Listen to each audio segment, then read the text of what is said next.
बिस्मिल्लाहिर्रहमानिर्रहीम। Mini magazine time से आप सब व्यूवर्स को अस्सलाम वालेकुम और खुशामदीद।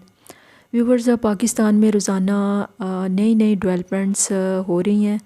और रोज़ाना ही कुछ ना कुछ ऐसा धमाकेदार देखने को मिल रहा है कि जिसके ऊपर मैं भी तबसरा किए बगैर नहीं रह रही। व्यूवर्स, आपको पता है कि आजकल जो सबसे ज़्यादा हॉट न्यूज़ चल रही है वो हाई कोर्ट के इस्लामाबाद हाई कोर्ट के 6 जजेस के ख़त के हवाले से हैं, जिसके ऊपर बहुत तेज़ी से बड़ी बड़ी डेवलपमेंट्स हमें आज देखने को मिली। जहाँ एक तरफ हुकूमती ओहदेदार से मिलकर सुप्रीम कोर्ट के जज काजी फ़ाइज़ ईसा साहब ने कमीशन बनाने का ऐलान किया, वहीं पे ही हमें पीटीआई भी इसके ख़िलाफ़ सरगर्म नज़र आई, जिसके ऊपर उन्होंने आज प्रेस कॉन्फ्रेंस भी की और इस कमीशन को उन्होंने रद्द कर दिया शदीद तरीके से। व्यूवर्स, पता नहीं क्यों काजी फ़ाइज़ ईसा साहब को इस तरह से करना नहीं चाहिए था, क्योंकि ये खालिस्तन इनका अपना मामला था, जजेस का मामला था।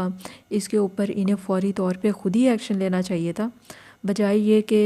ये वज़ीर आज़म से मुलाकात करते और उनसे तय करते कि अब मुझे क्या करना है। तो यहाँ से काजी फ़ाइज़ ईसा साहब की बदनीयती जो है वो हमें नज़र आती है कि किस तरह से उन्होंने, अगर हम माजी के उनके डिसीजंस को देखें तो उन्होंने बहुत ही गलत किस्म के डिसीजन लिए पीटीआई के ख़िलाफ़, और सोचे समझे मंसूबे के तहत उन्हें दीवार से लगाने की पूरी कोशिश की गई। उनके हवाले से जितने भी केसेस थे आप उनकी हेयरिंग सुनते भी रहे हैं, लाइव भी देखते रहे हैं, तो उसमें काजी फ़ाइज़ ईसा साहब पीटीआई के वकला को बोलने भी नहीं देते थे,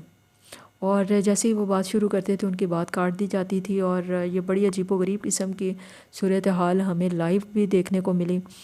और अब भी जहाँ पे इन 6 जजेस ने लेटर लिखा है, वहाँ पे बजाय ये कि ये ख़ुद से ही कोई स्टेप लेते, क्योंकि किसी भी अदारे को ये हक़ नहीं पहुँचता कि वो दूसरे अदारों में मदाखलत करें। एक अदारा अगर काम कर रहा है तो दूसरा अदारा उसके काम में इंटरफेरेंस नहीं कर सकता, लेकिन पाकिस्तान का एक बड़ा अलमिया है और माजी भी गवाह है कि पाकिस्तान में हमेशा इस्टेब्लिशमेंट स्ट्रॉन्ग रही है, इसका होल्ड रहा है, हर अदारे के ऊपर होल्ड रहा है, अदलिया के ऊपर भी इनका मजबूत किस्म का होल्ड है, जिससे कोई डिनाई नहीं कर सकता। और लेकिन मैं इन 6 जजेस की ज़रूरत को सलाम पेश करती हूँ, जिन्होंने इतनी जुर्रत का मुजाहिरा किया उस माहौल में जिसमें कोई भी इनके ख़िलाफ़ बात तक करने से डरता है, इनका नाम लेने से डरता है। ऐसे सख्त किस्म के माहौल में जजेस का ख़त लिख देना और तमाम वाक़यात को कोट करना और वाशगाफ अल्फाज में इस्टेब्लिशमेंट की इंटरफेरेंस को हाईलाइट करना, मैं समझती हूँ कि ये काफ़ी इन्होंने जुर्रतमंदाना इक़दाम किया है। लेकिन दूसरी तरफ अगर हम लोग सुप्रीम कोर्ट के चीफ़ जस्टिस को देखें तो बजाय ये कि वो इन जजेस की कोई दादरसी करते, जिस तरह से उनके साथ उनकी फैमिलीज़ के साथ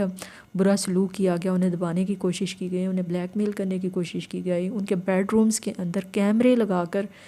वीडियोस बनाने की कोशिश की गई, देखा जाए तो ये हर लिहाज से हमारे आइन और कानून से मतसादम तर्ज़ अमल है। इसके ऊपर काजी फ़ाइज़ ईसा साहब को ज़रूर नोटिस लेना चाहिए था और इन्हीं अदारों को आइन और कानून के नीचे लाना चाहिए था, लेकिन ऐसा नहीं हुआ। उन्होंने हम देख रहे हैं कि वो किस तरह से इस सारे मामले को गोल करने के चक्रों में है, किस तरह से इसके ऊपर मट्टी डालने के चक्रों में है। और जिसकी सबसे बड़ी मिसाल हमें देखने को मिली जो उन्होंने मुलाकात की वज़ीर आज़म शहबाज शरीफ से, और आज आके क्या किया कि सिर्फ़ एक खाली कमीशन बना दिया, और वो भी एक रिटायर्ड जज पे मुश्तमिल। फ्रेंड्स, ये एक ऐसी चीज़ है कि जिसको सारे लोग ही इसके ऊपर क्रिटिसाइज़ कर रहे हैं, और ख़ास तौर पे पीटीआई ने जो आज के दिन में स्टेप लिया और इसके ऊपर प्रेस कॉन्फ्रेंस की, वो मेरा ख़्याल है कि काबिल कदर है, ऐसे ही होना चाहिए। और वकला बरादरी को इसके ऊपर ज़रूर स्टैंड लेना चाहिए। जैसे एतज़ाज़ अहसन साहब ने भी बहुत ही दो टोक अल्फाज में प्रेस कॉन्फ्रेंस की और उन्होंने कहा कि ये आइन और कानून के मामलात में सरासर संगीन किस्म की मुदाखलत है, और इस तरह से जजेस के साथ जो कुछ भी हो रहा है ये नहीं होना चाहिए। इसी तरह आप राबिया बाजवा की, اور سلمان اکرم راجہ کی اگر آپ سپیچز سنیں جو انہوں نے وکلا کے کنونشن میں کی، تو وہ بھی میں سمجھتی ہوں کہ بہت ہی دھماکے دار قسم کی ان کی سپیچز تھیں، جس میں انہوں نے بہت ہی زیادہ مذمت کی آئی ایس آئی کے کردار کے اوپر اور ایم آئی کے کردار کے اوپر، جو بھی خفیہ ادارے ہیں پاکستان کے، ان کے اوپر شدید قسم کی انہوں نے تنقید کی، اور ساتھ ہی ساتھ انہوں نے وکلا کو متحرک بھی کیا اور تحریک چلانے کا بھی انہوں نے عندیہ دیا۔ دیکھتے ہیں معاملات کس طرف آگے بڑھتے ہیں۔ فی الحال اب تک کی تو جو ڈیولپمنٹ ہے وہ تو یہی ہے، اور اب تک کی ڈیولپمنٹ کے مطابق دیکھا جائے تو سب سے بڑا مطالبہ جو اب ہر طرف سے زور پکڑتا جا رہا ہے وہ قاضی فائزی صاحب کے، یعنی چیف جسٹس آف پاکستان کے ریزائن کے حوالے سے ہیں۔ یہ وہی چیف جسٹس ہیں جس کو ایکسٹینشن دینے کی باتیں جو ہیں وہ حکومتی حلقوں میں ہو رہی ہیں، اور اس موقع کے اوپر اب دیکھتے ہیں کہ پی ٹی آئی اس کے اوپر کیا سٹیپ لیتی ہے اور اپنے موقف کو کتنا مضبوط بناتی ہے اور اس کے اوپر کتنی مضبوط قسم کی تحریک چلاتی ہے۔ ویورز، اب تک کی جو ڈیولپمنٹ ہے اس کے اوپر میرا اتنا ہی تجزیہ ہے۔ آپ کی کیا رائے ہے؟ کامنٹس میں ضرور اظہار کریں، اور منی میگزین ٹائم سے مجھے اب اجازت دیں۔ اللہ حافظ۔